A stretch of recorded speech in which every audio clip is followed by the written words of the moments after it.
शेतकरी मित्रांनो, तापमान आणि आपल्या जमिनीची उत्पादन क्षमता ह्याचा खूप जवळचा संबंध आहे. हे तुम्हाला माहीत आहे का?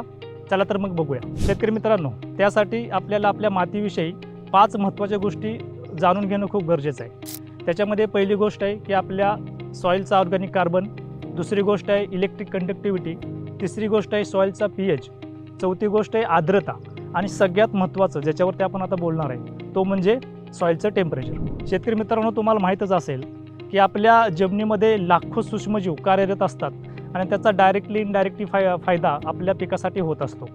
शेतीमध्ये आपण जे खतं टाकतो, पाणी देतो, ह्या सगळ्या गोष्टीचं आपल्या पिकापर्यंत पोहोचवण्याचं काम हे सगळे मायक्रो ऑर्गॅनिझम करत असतात. मग ह्या मायक्रो ऑर्गॅनिझमच्या डेव्हलपमेंटसाठी किंवा त्यांच्या वाढीसाठी सर्वसाधारण कृषी विद्यापीठांच्या मते 25 ते 35 अंश सेल्सिअस तापमान हे खूप योग्य मानलं जातं. आणि ते तापमान आपण कसं मेंटेन करू शकतो, तर त्याला सगळ्यात महत्त्वाचा आणि योग्य पर्याय म्हणून आपण मल्चकडे बघतो.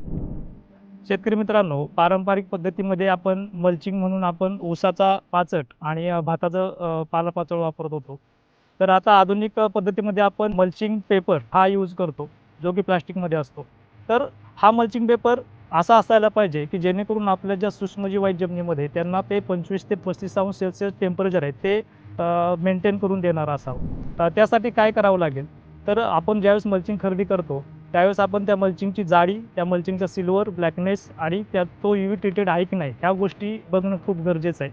आणि तो मल्चिंग आपल्या जमिनीचं 25 ते 35 अंश सेल्सिअस टेम्परेचर मेंटेन करतोय का नाही हे बघणं खूप गरजेचं आहे. शेतकरी मित्रांनो, सिनॅग्रो कंपनी ह्या सगळ्या तांत्रिक गोष्टी लक्षात घेऊन मल्च तयार करतं आणि शेतकऱ्यांना पुरवतं.